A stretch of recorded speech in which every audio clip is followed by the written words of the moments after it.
We've got a few attendees. Welcome everyone to today's webinar, From Business Continuity to Business as Usual, and where we'll be talking through some tips, techniques and things to consider around having an exit plan in place. I'm Anthony McMahon and I'll be hosting today alongside Laura and Alastair, who you should be able to see up in the top left corner of the screen there. Thank you to Alastair and Laura both for taking the time to take part in this, and also for providing some valuable input as well.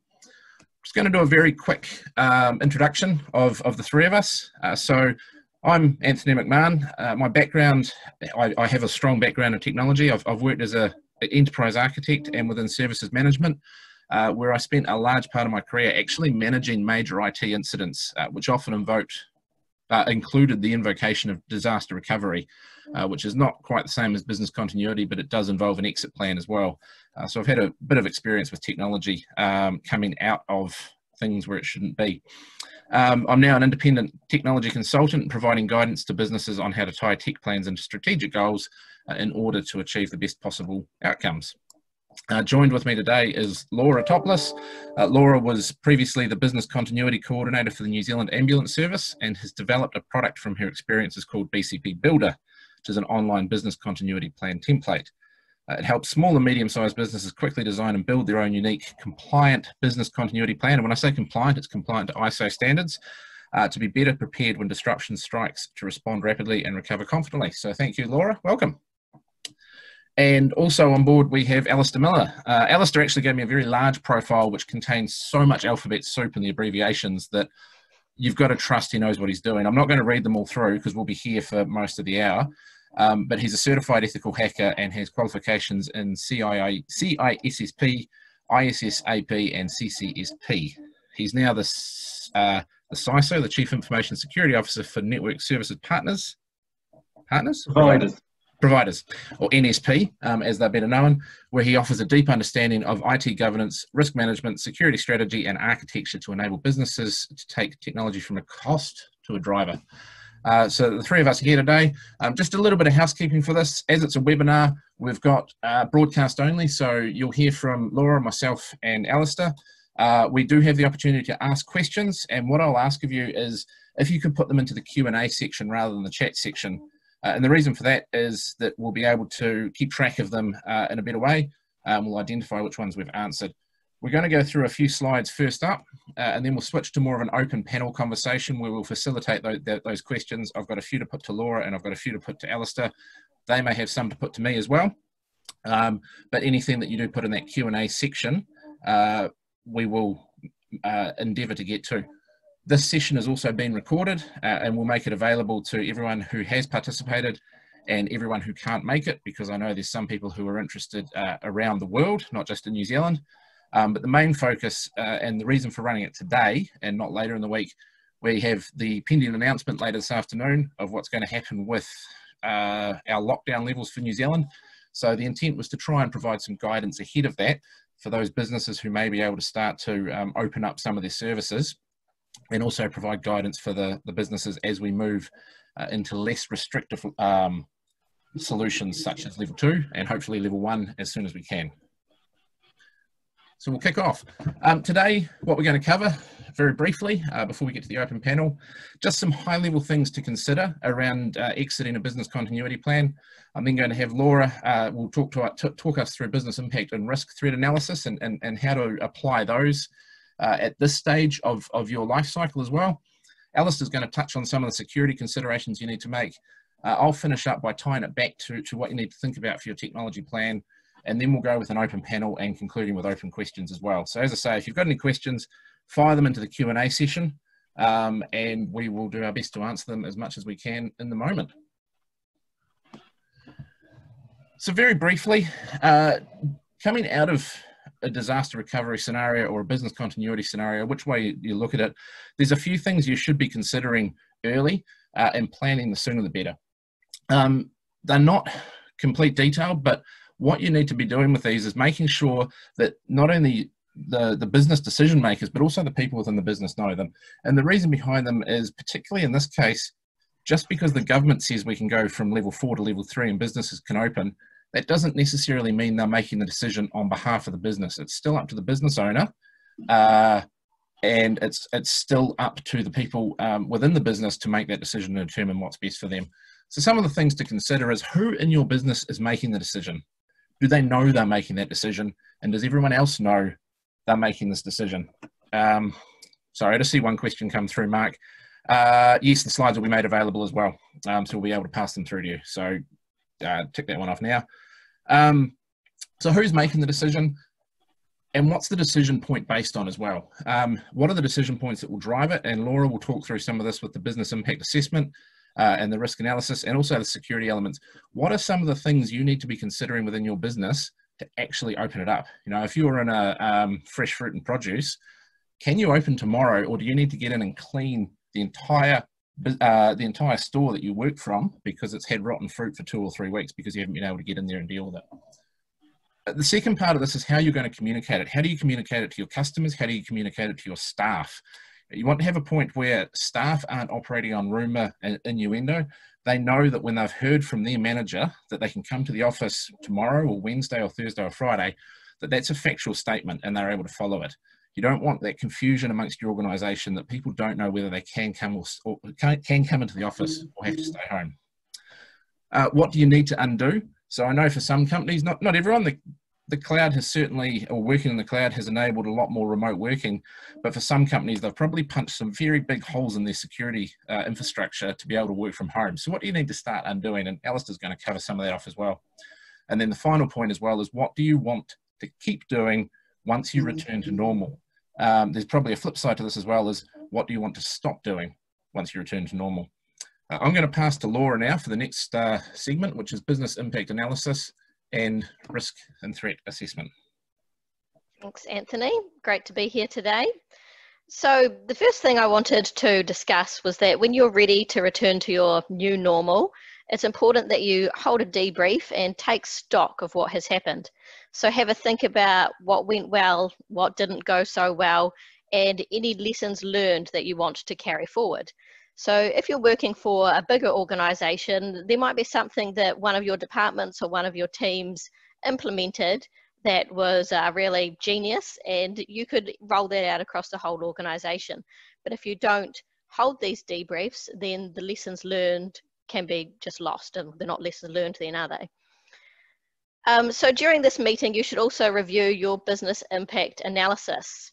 So BIA lists your products and services in order of priority. And with a big shift in the way your business is operating, your most important products and services may have changed. So when you're looking at, in New Zealand, we're at level 4 at the moment. So some of your products and services might not be operational or happening at all. So the order of priority, you can see on the screen here, you've got critical, essential, necessary, and desirable. They may have changed. So some of your services that are desirable to have, it's possible that you might actually want to cut those altogether if they're not making enough money, if they're not worthwhile. In terms of your risk and threat assessment, that should, at the moment, is probably focused on how COVID-19 has impacted your business. And coming out of the pandemic, it's important to broaden your thinking and discuss any other risks that could impact your service delivery. So you should be looking at an all hazards approach and just looking at all your different products and services and thinking about the different kinds of things that could impact those.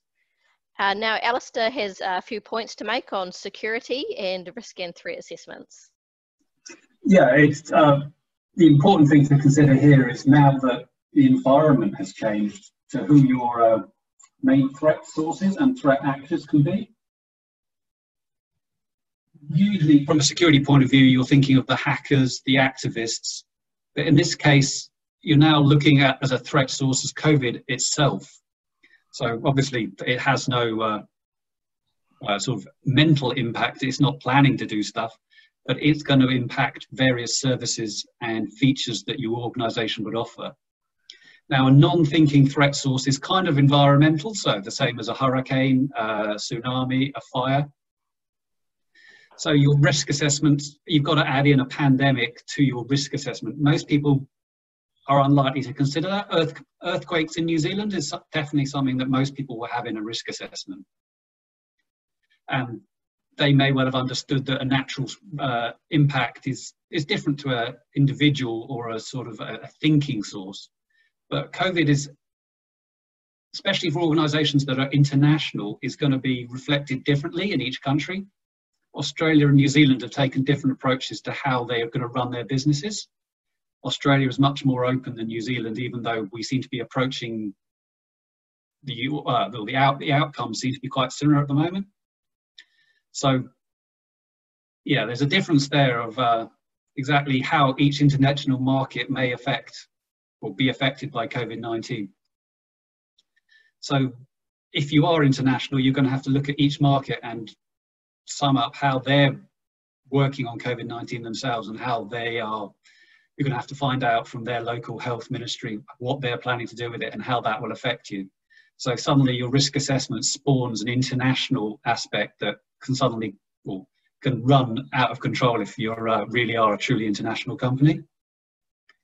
I think that is the main difference that security is going to have for this one, is you've suddenly got an international aspect that's going to be constantly changing. So you're going to have to be constantly revisiting it. It's never going to be static.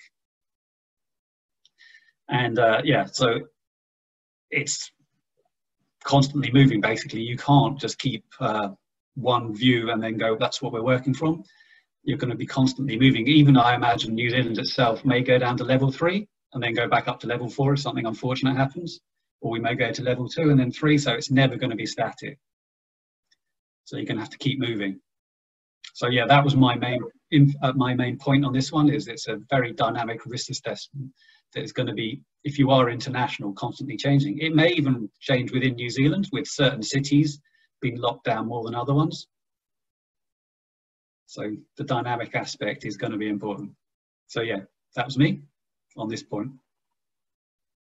Oh, it's me on the next points as well. Straight on to you on the next one as well, Alastair. Yep. So the main security aspects that are going to be part of a BCP plan are the users and the data. So your data has probably stayed where it was during the BCP. So it's either in the cloud or on a server in your office, and you've given people access to it somehow. Now your users have moved all around the place. Some people for essential services may still be working in a set location, but all your users are all over the place. So how are you protecting those, both from the data and the users? What changes have you made to them? How easy is it to move them back? Now for cloud services, nothing should have changed. Maybe you decided that something like MFA is something that you put on. Are you going to take it off? Hopefully not, because it's a great feature. Adds a lot of security.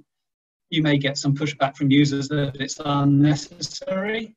I mean, certain products allow you to whitelist IP addresses, so if they come from them, they don't have to use it. But any security additions that you made to protect your users as they got around the place, this is kind of an opportunity to make them stick, because they'll have seen the value and you hopefully have been able to communicate the value of them, and they're going to go, oh, okay, let's stick with that. Because often it takes a push to get people to do something that is not frictionless. Some security is frictionless, but this is an opportunity to live with that. Now for the data, hopefully for a cloud services, it's all staying in the cloud or it's synchronized to it. But a lot of users will create data that is sitting on their devices and that will not have gone back to the cloud, or they may be working slightly differently, using email that is personal to talk to people now they're out of the office, going into bad habits that can happen where, you know, people should be working following a specific process but now aren't.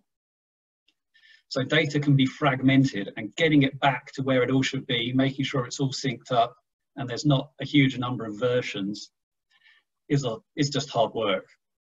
This is where you, as Anthony was saying earlier, you need to communicate to people, ensure that they know when and where things should be.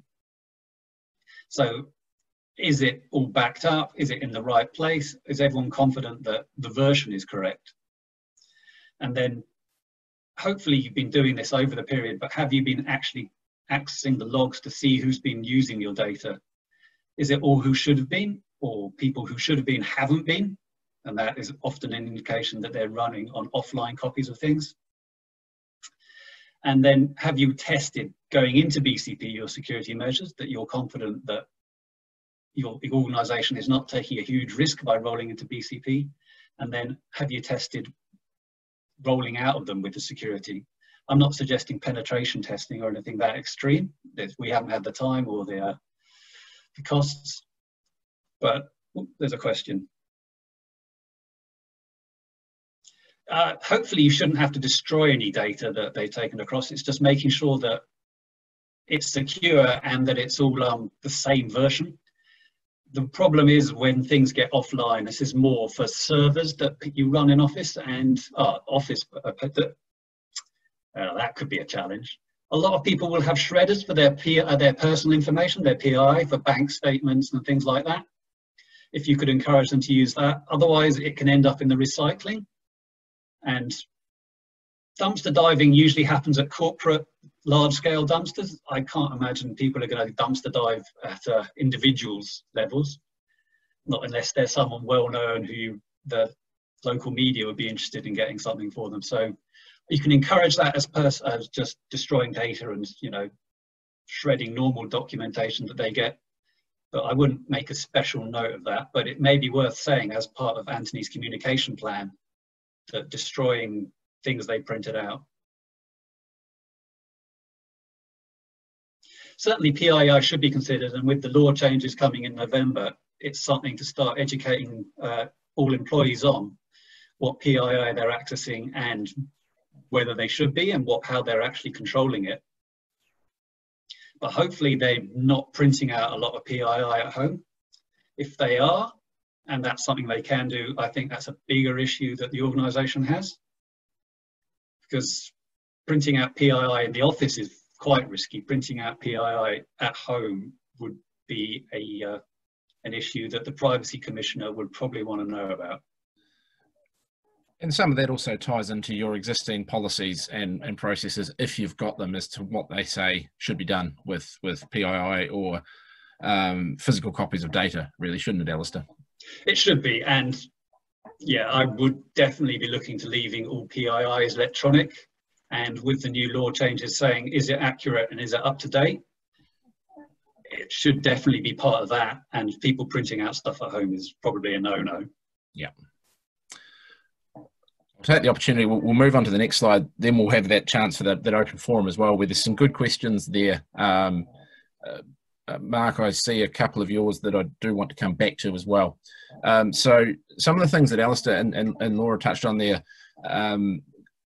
tie back into your overall technology plan as well. So there may be some organisations, whether they be small, medium, large, it doesn't matter, locally, globally, that have actually adopted ways of working that weren't the norm before. Now I'm talking of remote working, obviously, using tools like Zoom, and using some of the other technology solutions out there. So one of the things that needs to be taken into account, not necessarily as part of going back to business as usual. I'm hesitant to say normal because there is no normal. But one of the things that does need to be taken into account is, are those ways of working going to be adopted long-term for your organisation? And if so, what considerations do you need to make? Not just tying them into your technology plan. So for something like Zoom, if a business chooses to use that moving forward, some of the things they'll need to think about are licensing, admin roles, admin controls, putting in place appropriate protocols, processes and policies around the use of Zoom, who can use it, when they can use it, and how to use it. To reduce the security risk, but also the actual underlying policies of an organisation. So not just a business continuity policy, but a health and safety policy. If you're now deciding we've proven we can work from home and now we want to offer roles to work from home, or we want to offer people the ability to work from home more regularly, what does that mean for your health and safety obligations? What does that mean for your technology security obligations? And what does that mean for your privacy obligations as well? Alastair's referenced the changes to the New Zealand Privacy Act. I know that California has got their changes recently announced, and GDPR out of the EU, obviously. Sorry, let's not confuse the UK and the EU. So what are some of the things you're going to need to consider from a regulatory perspective and from an obligation perspective as well. Something that I've now started to see is companies that are actually offering this role will be working from home. So they've gone, well, look, we can work from home now, so we'll hire people to work from home. Kind of changes the playing field a little bit in what you're offering that role as well. So again, the things you need to think about are what are you now expecting people to do from home, and how do you make sure they have the technology set up to keep safe and secure. You know, it's not good enough just to run on a commercial grade, a consumer grade router anymore. You may need to provide them something a little bit more high spec. Second to that is, what do you want to stop doing? You know, what are some of the silly processes that we've seen? And I use the tweet out of the New York governor as a prime example. You know, there was no rational reason as to why people had to go to a specific office to get a marriage license, to get wed, and to perform the right ceremonies. It was a legal obligation on them. We can change those laws. We can change them to make sense. We can do it within a business as well. What are some of the things we want to stop doing today because we've found that they're either not efficient, not effective, or they just make no sense for our business either? So it's working through with the decision makers, and it's working through with your IT partner or your security partner if you've got one, or your IT team or your security team around what you need to be doing. And I can't stress enough, communicate, because not only do you need to be communicating with the people who will help you, you need to be communicating with your customers and your staff as to what's actually part of their obligations now. I'm going to stop talking on that slide because I could probably talk all day if I wanted to, but you don't want to listen to that. And we're going to move to the open discussion. Now I'm going to stop sharing my screen so that we can just get a better view of all of us and you're not taken over by that. We're going to start with some of the questions that have come through in the thread. And then I've also got a few that I want to put to Laura and Alastair directly. And if you've got questions you want to ask of me or of each other, that's fine as well. So the first one, and this comes all the way from Mark, and I think I saw in the comments that you're in Wisconsin there, Mark. So welcome. Thank you for joining us today. But it's a really good one.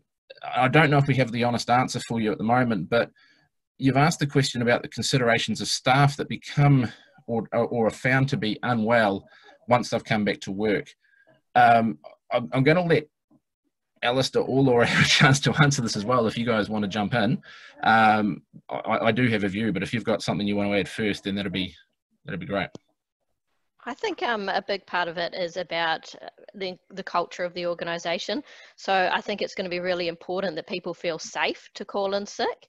They don't feel, you know, once it's gone back to your new normal and we're back in the office, that they're unable to call in sick, because you don't want that, especially if it's COVID. You know, if we're talking about COVID or something else, you don't want it spreading through the whole office. So, you know, they need to feel safe to be able to call in sick and work from home if they're not that unwell, or just actually take a legitimate sick day if that's necessary. But if, you know, if they have been in the office and then we're talking about COVID, then you've got your contact tracing requirements, and then any of their close contacts will need to go into self-isolation so that it doesn't rampage through your entire office. Yeah, you want to avoid the sort of the hero who comes into the office suffering from diseases and going up showing what a martyr they are by coming in, and they're offering nothing to the business. They're usually, if they're not spreading their germs around the office, they're occupying everyone's time by telling them how ill they are and how much of a hero they are for coming in. You want to have the culture that encourages people that if they're just feeling unwell, you know, you don't want to risk traveling. If you're driving yourself, then you're taking a risk there because you might be taking medication, or you just might not be 100%. So why are you putting that risk in yourself? If you're taking public transport, you're spreading it around, then you're spreading it to the office. If you're feeling unwell, you can work from home. And I think as a lot of this has shown that people can be at least as productive, if not more productive from home. There's no commute. Depending on your child's situation, there's less or more distractions, but I think people are working out that you can kind of work in smaller blocks. So encouraging that work from home if you're just not feeling well is hopefully I see as a big advantage, and that being the hero who comes in is not an attitude or culture that the organisation really wants. Definitely, and I know some, my views were actually aligned to both of what you said there as well, but I know some countries have different countries have different rules around sick leave, but I guess it is that open and honest conversation of the impact of someone staying at home or working from home because they're sick is less financially than the impact of the whole office being unavailable because everyone's sick, because that person chose to come in. So it has been honest, transparent, allowing people to call out that they are unwell and encouraging people to look elsewhere. I think there's a second part to this as well, and that's for companies and businesses that have a high degree of customer traffic coming through the door. You've obviously got a risk associated with you there around what customers are bringing in with them and whether they're sick or whether they're unwell or have been. So again, it's about having clear processes and policies and guidelines in place around what kind of customers you want to have and what you're encouraging your customers to do. Obviously, you don't want to turn everyone away, but you do want to make it clear that maybe if you are sick at the moment, it's best to stay away and try for an e-commerce if that's available transaction, or if it's more of a service-orientated business like what I'm in, then a Zoom call is probably sufficient. So again, it's setting those expectations so you don't put your own staff at risk. I think staff safety has got to be paramount for everything there. Bill, I do suspect for where you do get a lot of foot traffic from the public, you're going to actually have to assume that people are infected.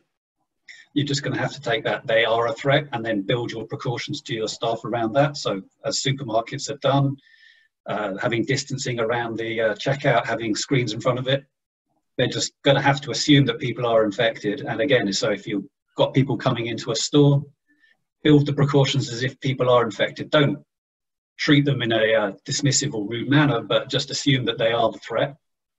And then you're protecting everyone. And that is the safest way to go for them as well as your staff. Yeah, I agree, Alastair. I think it flips around what our Prime Minister said early on, that everyone has to behave as if they have got the virus, and therefore we'll be responsible. I think you're the same. You kind of got to have, as much as you've got to trust your employees to do the right thing, you've also got to have that mistrust that the perception that everyone might. So have those policies, those frameworks in place that you can manage it. Contact tracing would seem to be the norm at the moment, particularly stepping down levels if countries are similar to New Zealand, and just being able to track what people you've got at any one time in a premises.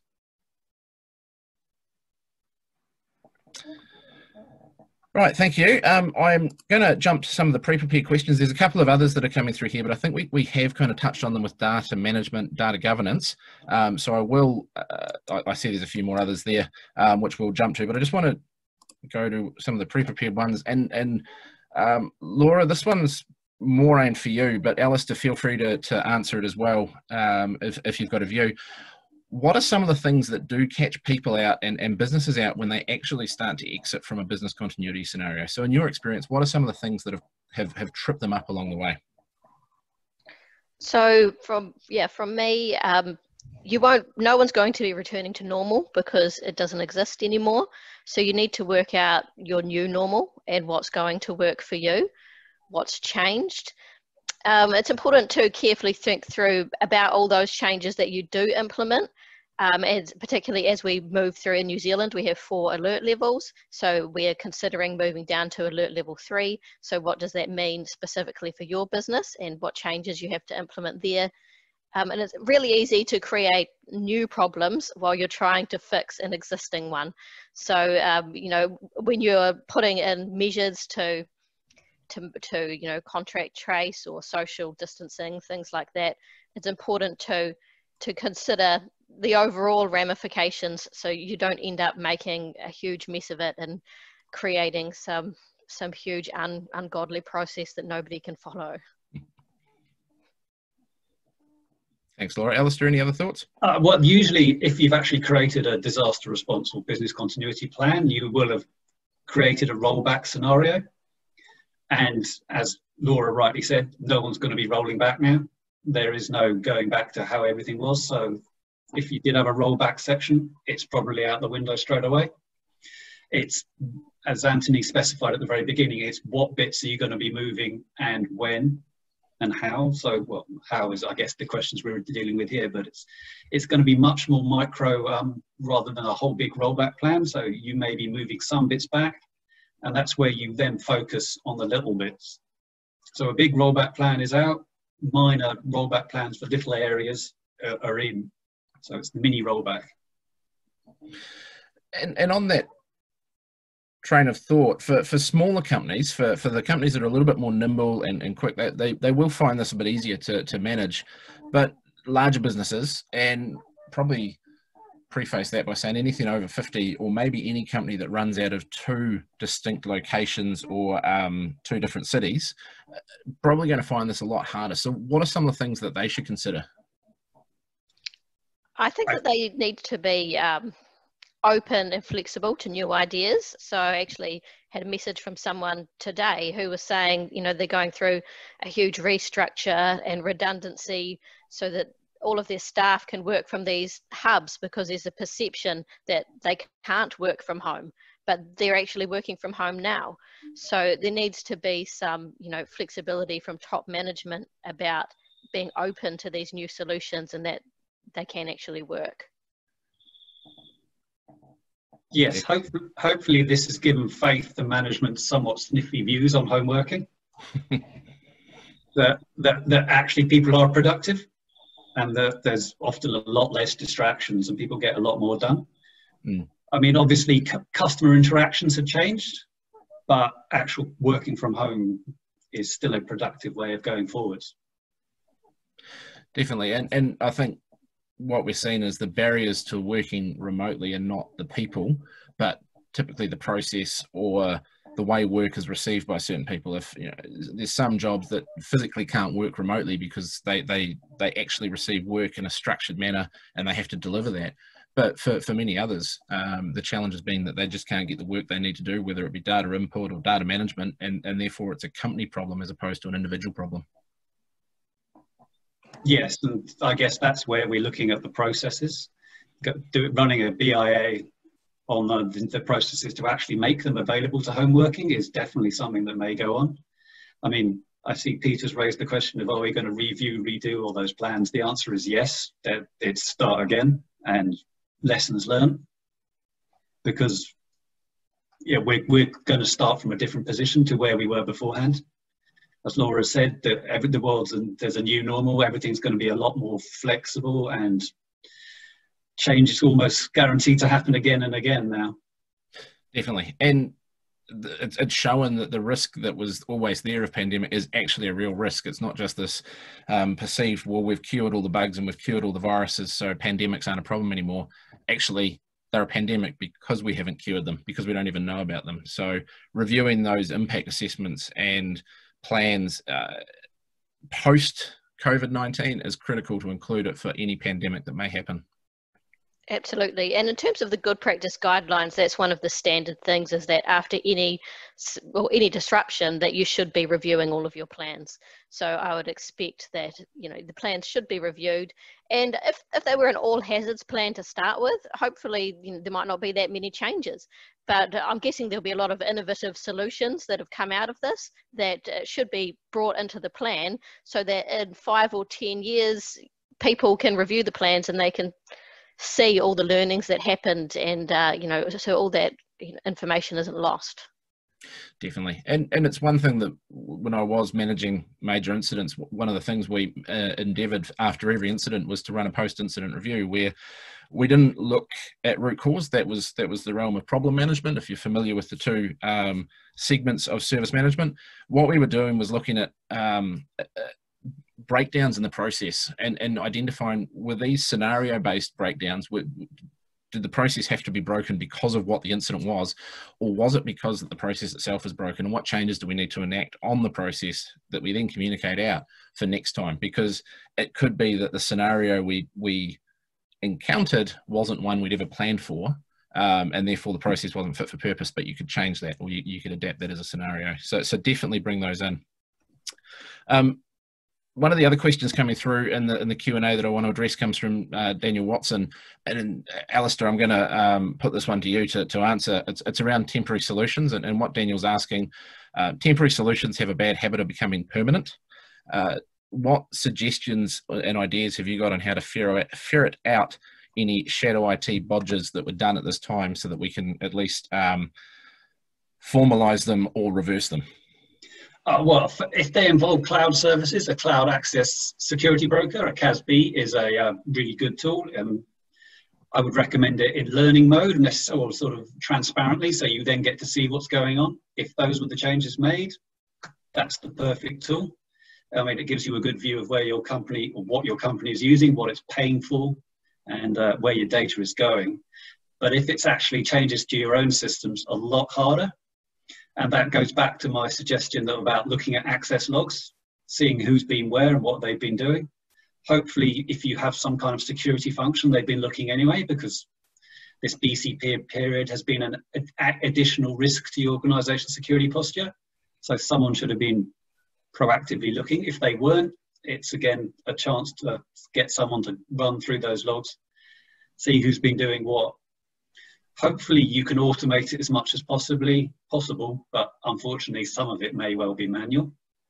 But it's kind of a search tool of some description is going through it. Yeah, and I think within there as well, there's an element of, or there's a need to have an amnesty on staff of saying, well, we accept that it had to happen, probably because something we have didn't enable you to work from home. So as much as you can automate it, just being transparent and saying, can you tell us what you've used so that we can at least track it is very helpful as well. So it's that blend of automation and manual, and not wrapping people over the knuckles right now for using a tool that wasn't authorized, because the situation may have necessitated it. But it's more if you can capture it and then put a process or a policy or a rule in place, a business rule in place around whether that tool is allowed to be used or not. That's then when you start to become a little bit more focused on the discipline of people breaking the rules. Yeah, and I guess this comes to one of the discussions that John raises about people not wanting to turn back to the old ways. There's going to almost have to be company-wide discussions about what we've all learned. So it's not just the stakeholders or, senior management who discuss the impacts of this. It's across everyone of how did we all feel this went for us?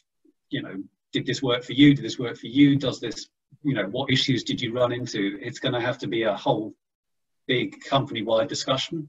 Obviously for bigger companies, it's going to be broken up, but for smaller companies, it's going to have to be, let's hopefully get everyone on a Zoom call and discuss what we actually found. Absolutely. And yeah, it's definitely part of this, as much as we'll talk about reviewing the government responses or the government's responses, depending on different countries and who was right and who was wrong. Companies need to do it as well. What causes the problems? Why did we see an uptick in culture or a downtick in culture while everyone was working remotely? And what can we learn from that? So there's HR elements in there. And I think that feeds into the question that Mark's got as well about what policies do you suggest companies review? I think all of them, in all honesty. Yeah. Leave no stone unturned. I mean, there's probably some simple ones you don't need to touch, like vehicle usage policy. Probably not such a big deal. But at least have a look at most of the policies and see how they deal with a pandemic, with working remotely, with working in a decentralized fashion. Because most policies do address, or not command and control, but a leader with their team in one place. And we're starting to break away from that. So as many of them as you can, I think. Yes, and taking the approach that people may be working irregular hours now because they've got children around, or just working from home means they can't work the kind of strict 9 to 5. Is that actually a problem? If they're working some core hours, or they get things done, it's looking at how things have actually gone and have our assumptions been wrong for all these years. This is a chance to use a major break that everyone accepts is something huge to reshape the culture, and that we should take that as an opportunity, not as a threat. I agree, and I think that there'll be more, like we said, more acceptance of working from home, but also more part-time arrangements.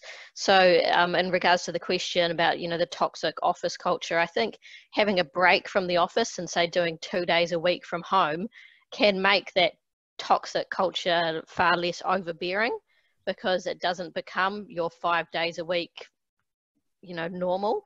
You're only in there for a few days, so you can tolerate a bit more. So yeah, I think that also builds in a bit of it's good business continuity practice, because once people are working from home, it makes it much easier for them to to do it on the fly, to do it quickly, because they've got their setup, you know, already ready to go, and they practice it once or twice a week. Definitely. I think some of the things we're starting to see come out of the woodwork have not been limitations in companies' ability to work from home, but limitations in personal ability, and it could do with their personal tech setup.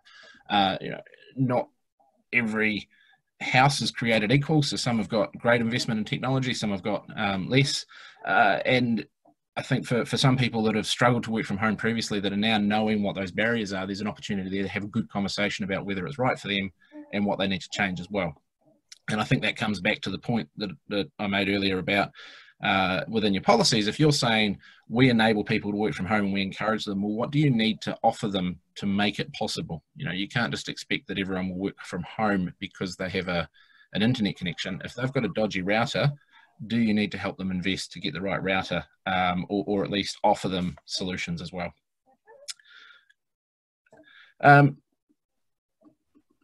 Sticking with the theme as well, and I'm not sure we've got a clear answer for this one, but we'll at least put it in for discussion, from Joanne Dyer around schools coming back, and particularly in that blended model where schools are expected to go both online and in person on site at the same time.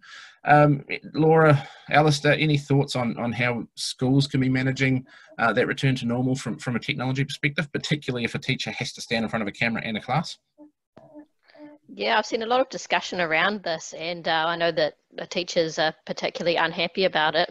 I think that there's different levels of the online learning, that, you know, some teachers are really taking it to the extreme, and they're teaching, you know, like as if it's just a normal day, just teaching all day, and then if they're also expected to do it in front of the class, that's going to be difficult. I think the most important thing is to try and do it at the same time. So like have a camera at the front of the class so that those people that are at home can just watch what the teacher's actually teaching, rather than trying to do two separate things. And then there's obviously the health and safety considerations as well, you know, the social distancing and keeping a good record of who's on site. I'm going to imagine it's going to push teaching to embrace technology more. So it's a lot easier to teach online in the sense that you can share stuff straight away. So any resources or things that a teacher wants to demonstrate, they can be shown much more easily if it's all online. Trying to sync that together with then sort of drawing on a whiteboard or doing something different for on-site children is going to be tricky. I think they almost need to take one approach, which is going to be the children in the class kind of see a projected picture of what the online children would be doing. So it's all one experience. So from a technology approach, it's pushing towards more teaching through technology.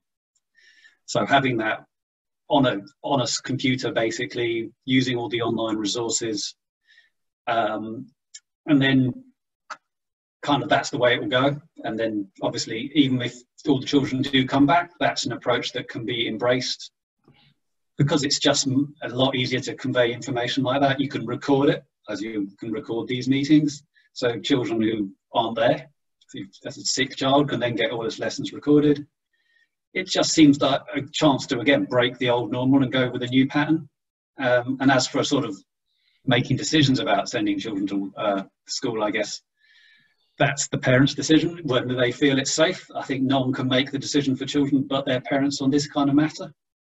I wouldn't see anyone else can make a strong recommendation that the parents shouldn't be able to circumvent. Yeah, a really good point. I think that it comes back to the parents, absolutely. And within there, both of you talked a little bit about the technology and how to deal with it. And I think that's something that's got to be taken into consideration. You know, horses for courses. Zoom is great, but the Zoom webinar has its limitations. If you're trying to teach a class remotely, you know, how you get that real-time feedback coming in. Obviously here we've locked down other than the Q&A. Do you want to do that in a classroom environment versus just an open video call where you might have 15 students? And for kids who aren't familiar with video conferencing etiquette, which adults aren't always either, it may be quite hard to keep them on topic, on focus, or at least even just in a cohesive conversation so that you've only got one person talking at once. So there's some other rules that you'll need to think about going back into there, but I think it does definitely come down to the parents and what they're comfortable with. Sticking with the questions and the theme as well, and this one comes from Kim Mayo around recommended approach for the possibility of flexible work schedules in a heavily, I'm going to say regulated more than unionised environment, Kim, because I think regulation plays into this as much as unions, but open this up for Laura and Alastair to address as well. I think there's a conversation. For me, it's about communication again. It's communication with the staff, with the union, and with the regulator to actually talk about the outcome you're trying to get and how you're going to put that in place. Yeah, I think it's assuming that the world has changed, and when there were rules made up, maybe even, you know, actually laws, or when agreements with the union were created, the world was a different place then, and everything's got to be reviewed.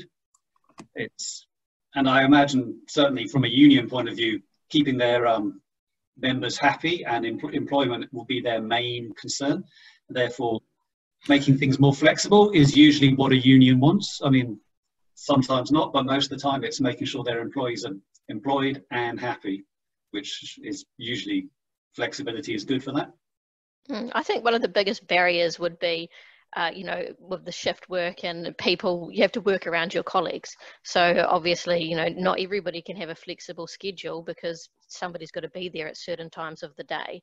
So it's about, you know, everybody's kind of has to work in together to make sure that all those timings work.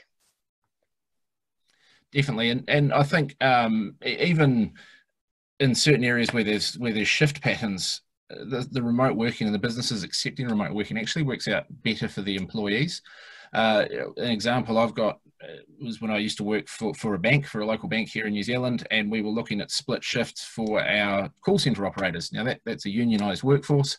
It was actually beneficial to offer split shifts and to try and get remote working for them as well, because of all the constraints that bringing people into the office to sit there unproductive for half their shift brought about with it. So one of the things we were addressing is not just the technology capability to deliver it, but also the communication that needed to happen with those staff, with the workforce, with the union, with everyone in there. So I think it's just about being clear that there is no, you know, where we were at the start of the year is not where we are today, and everyone's going to have to adjust to it.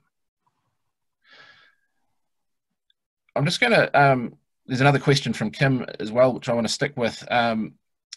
Tips to establishing prioritisation criteria for re-entry of process. So, Laura, I'll put this one to you because it probably ties into that business impact analysis piece again. Yeah, so I think in terms of prioritizing, it's really important that you sit down with a wide range of people. So you want kind of the heads of all the different departments there, because what you need to look at is all the different implications. So you might have service level agreements and things like that, or key performance indicators that one department head is completely unaware of, and the other department head can say, hey, actually my process or activity needs to have priority because of X, Y, and Z. So I think the most important thing here is collaboration and discussion. So what I would usually recommend is doing it in a workshop style. So one person could write down all the different processes and say, hey, this is what I think. And then everybody else can pretty much tear it to shreds and, you know, drag and drop, move them all around until everybody agrees that, yep, this is the priority. Great. Yeah, it's going to be the processes that were making the money and making the most sense during this period. With the changes, you know, in levels, are they the ones that are still the key ones to the business? So it's going to have to be that collaborative discussion across the business to which ones are the ones that we need to concentrate on. Definitely. Yeah, I don't think I can add anything more to what you both said there. Two more comments that from John Barley here, rather than questions that I'll address, and then there is a question from John as well, which we'll raise. But one point John's made, and I know from having worked with John that he's got a strong focus in policy creation.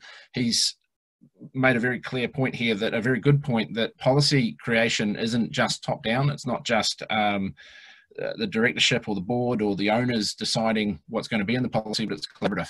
It's got to work for everyone. So you've got to have everyone on board to build that. But also he raises the point that it's not just reviewing policies and processes after this, but also the apps you're using, particularly around a health and safety environment or for mapping health and safety. if your apps are location specific and you're starting to break away to remote working, you need to address those apps as well. So thank you, John, for putting that, adding that input as well. Well, there's also another aspect to that where it's been actually over the last few years, companies that have had remote workers have had apps to track them to make sure that they're okay and have panic buttons on them. So the forestry and other sort of service industries that send people out and about. Now, they may be an apps that actually need to be brought over into now the sort of remote working world, where you can actually say, are my staff okay when they're at home? Because in the office, you can see if they fall over, but now you can go, there's a panic button, there's other tools that are useful for people who are working off in the wilderness that now apply to people working from home. So that health and safety aspect probably does change, because you still bear some responsibility for your remote workers, even though it's not quite the same as them being in the office. Definitely. I think emergency notification systems come into play there as well. So a lot of people do their emergency notification just via WhatsApp or email, and having a proper system in place allows you to send out, those mass text messages that just say, are you okay? And people can reply yes or no, and it gives you an easy spreadsheet to track at the end of it. So it's definitely a case for those, and I think that they will increase in popularity with such a dispersed workforce. Definitely, and I think within there, there's probably more appetite for use of some of those than any others that may be perceived Big Brother. Dial in and tell me what you're doing every day, or having a Zoom stand up so we can check in what's in. Is if we trust that you can do your job remotely and unsupervised, then we don't need to necessarily check in you. But if we do send an alert in that fashion, we want you to let us know. We want you to respond to it. We need you to. Now, the question from John that I just want to touch on is around paperless office. The point is made that in a number of scenarios, we've seen people remove everything from their office, take it home, and how they're going to get that back to business as usual, and whether they're carrying too much risk with paper and with physical documentation as well, and physical collateral. I think within here there's a review point of if you've brought everything home, now's a good time. You've got a little bit of time on your hands. Now's a good time to actually sit down. If you're a small business, or if you're a large business, you can assign people to it, to actually figure out what's important and what you need to keep hold of, what you can digitize and discard versus what you can completely discard. I think some things have a lifespan to them that they need to be held on for, but a digital copy is just as good as the original. Yes, this is definitely an opportunity to get rid of all those mounds of paper that people just like to hang on to because they put effort into creating them, and there's belief that there is value into them, but most of the time it's just sitting there being a fire hazard. Definitely. And it's an opportunity to look at some alternative technologies as well. Digital signatures and digital signing has been mainstream for a few years now, and it's actually covered under most legislation around the world. As far as I'm aware, I know New Zealand definitely allows for a digital signature. So it's an opportunity to actually look at a piece of paper and say, did we just print this because we needed a signature? And if so, what can we do to digitize that? And that then comes back to the future focus of your technology plan. What are the systems we're going to need to bring in to actually help us be remote or to help us be paperless or working on less paper? One from Daniel Marriott, addressing the difference between flexible working and uncoordinated working. And I think within here as well, there's a point he's going to make, and I'll cover the question in a moment for everyone, around work doesn't have to be 9 to 5 anymore, particularly if you're remote. And the question he's got is, how will ways of working need to adjust to allow for split on-site, off-site, and possibly changed hours? So possibly employees where you're bringing them in saying, actually, you know what, you can work from 10 a.m. till 6 p.m. or your shift hours are changing. And how will the ways of working? From my perspective, I think what will happen in there is that at the leadership team level, at least, they need to understand the change and what they want their workforce to look like and what's important to them as well as an organisation. Then they just need to bring that back into communicating with the staff. And one of the comments from John earlier was about collaborating on building policies. I think there's an opportunity here to collaborate with staff. Is what works for you? Does having a later start work for you, and does it work for the business, and can we enact that and make it possible for you while not jeopardizing anything else the business is doing. Yeah, and this does mean communication among staff, so using calendars or some other system so other people know when you're about, whether it's having, you know, just an active on something like WhatsApp or Teams or an equivalent. Because it's fair to say that if you're working slightly peculiar hours, you've got to let other people know, because if you're working like 10 to 6 and they call you at 7 in the morning, you probably don't want to be called then. So it's making sure that everyone in the organisation can know when you're planning to do stuff and you're available. That's going to be important if things do get much more flexible like that. So as Anthony said, it's a company-wide strategy to it that allows people to share amongst themselves the way that they're working. Yeah, and I think it's also a bit of a mindset shift. So unless you're physically working directly with customers or on some kind of manufacturing line, a lot of the work can be output based. So people are really tied to, you know, I own you for these 8 hours a day. Whereas there could be a mindset shift where it's more, these are your KPIs and this is the work you need to achieve. And it's actually up to you, you know, how long you spend on it. Well, as long as it's achieved to the right standard and the right quality and the work is completed, then it shouldn't really matter how long it takes. Definitely. We're close to the end of the session, so there's 2 more questions in here that I want to quickly address, and then I've got one to put to Alastair and Laura as well. The first one, another one from John: who does backup and how's it done?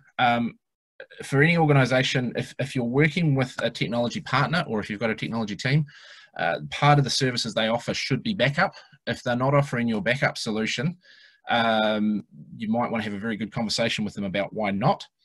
If you don't work with a partner, if you're like me, solo operator, and everything's stored in the cloud, one thing you need to be aware of is that cloud is not the same as backup. So cloud storage and backup aren't the same capability. What I'm meaning there is that if I was to delete all the files in my OneDrive and then decide 6 months down the track I wanted them back, Microsoft won't have kept them. There's just no remit on me on that under my license with Microsoft. So it's on me to be backing those up in a way that suits. So either with an external USB drive or finding a cloud-based backup solution, which exists as well, which is kind of funny to say cloud's not backup, but you can use cloud to back up cloud. But it's just making sure that you've got solutions in place there. And like I say, talk to your IT provider, have a chat with an IT company if you need a bit more guidance as well.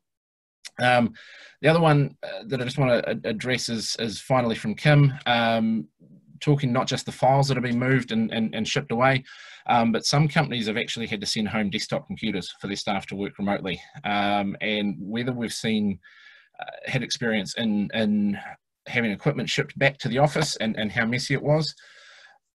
I'm going to address this one first, because when I worked at Bank of New Zealand, we had several situations where we shipped hardware home. Often it was laptops for people who didn't usually have them. And those were driven by earthquakes, both in Christchurch and in Kaikoura, which caused our premises, both corporate and branch network, to be unavailable. So we were sending people to work from home, and we were giving people laptops who didn't normally have them. So normally they'd have had a desktop in the office and they were given a laptop. It starts at the beginning. You've got to keep track of it at the beginning, is who's been given what, and what other peripherals they've been given as well. You know, have you supplied them with a monitor? Just what equipment they've taken home with them, so that you can track it when it comes back as well. If you haven't done that, it's going to get very messy. For most big companies, I think there's always a little bit of leakage of losing track of equipment. So it's very hard to do, but particularly now, if you're sending it home, if you haven't written down who's got what, even if it's just on a piece of paper or in a spreadsheet, it's going to be very messy later on as well. And it comes back to transparency and honesty. Alastair, I guess, have you got any thoughts on that as well? Definitely. One thing is, if you are bringing back stuff that's been worked on at home, is you must assume that it's going to be infected when it comes back to the network. Don't have them to plug it straight back into the corporate network. There's a chance that they were doing personal stuff on it at the same time, or just mistakes may have been made by themselves and they clicked on stuff. So you kind of want a quarantine network for people who are bringing machines back from home, that you can plug them in, and then some kind of AV anti-malware tool can then just do a quick check and make sure that they are not infected.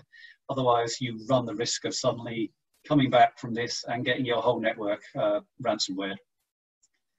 Something equivalent, a Trojan sitting on your network. So yes, when they all come back, if they are being brought back, assume that they are infected. Again, it's assume the worst case and work from there. Yeah. And a great point from John on this one. Thank you for adding this one in, John, as well. If you're shipping them with logistics companies, couriers, or freight movers, understand what your insurance obligations are as well while they're in transit. Hopefully, most people will be bringing them back physically, but if you do need to do that, then keep track of your insurance. Just before we wrap up, and I want to thank everyone for taking part today and participating with some great questions in there. I've certainly picked up a lot from both Laura and Alastair's perspective, so hopefully it's been valuable for you all. But just before we wrap up, I want to ask the question of both Alastair and Laura, and this is a tough one because we're not futurists, we're not here to predict, but what's one thing you think is going to be different post COVID-19? What's the biggest change you think we'll see in the world of business? So I think that there will be much wider acceptance of working from home on a part-time basis. So you'll have, for me, I think it's the best of both worlds. You get the interaction of your colleagues in the office 2 or 3 days a week, and then you get the flexibility of working at home for the rest of the week. So I think that's going to become way more common. Social distancing, at least for a short period of time, will become the norm. So you may have, people sitting at every second desk or putting perspex screens up between their desks. And also more frequent use of tools like this for online communication and subsequently less travel because of using video conferencing instead. Definitely. Alastair, how about yourself? I think it's going to be heading towards a more flexible attitude to how people work. It's just nothing's going to be written in stone. You write anything in stone, it's just going to fail when something happens that you don't see coming. So it's the flexible attitude to how people work, the flexible attitude to how you secure them. So there's going to, usually when you do a risk assessment, you have a number of scenarios. I think it's time to start assuming that there could be some outliers there that will have a huge impact. So have some flexibility within your plans to cope for those unexpected things. And it's just, don't assume that you've covered all aspects and that things can't change. Just assume that change is inevitable. Definitely. And I think what the biggest change we'll see is actually a shift in value people that work for them. Of organisational value back to the staff, as opposed to asking staff to adhere to the organisation. If you're encouraging working from home, you're encouraging everything that comes with that as well. You're encouraging more family time. You're encouraging people taking a little bit of time out when distractions are too much. That in the office they may have focused on trying to be too busy. So you're encouraging a different way of working for everyone. And I think that's the big one. Is there's been a lot of talk over the last few years of new ways of working, different ways of working. If you're in the tech industry, agile, waterfall, DevOps, all different concepts that are out there. What we're actually going to see is a lot more acceptance that some people are actually just going to work in a way that works for them. So just finally, thank you all again for coming. Just one final screen share here. Thank you all for your time today. Just running through again, I'm Anthony McMahon from the IT Psychiatrist. We've had Laura Toplis from BCP Builder and Alastair Miller from nsp.co.nz. We've got the websites there if you want to go and find out more about the respective companies, or our LinkedIn profiles if you want to connect with us.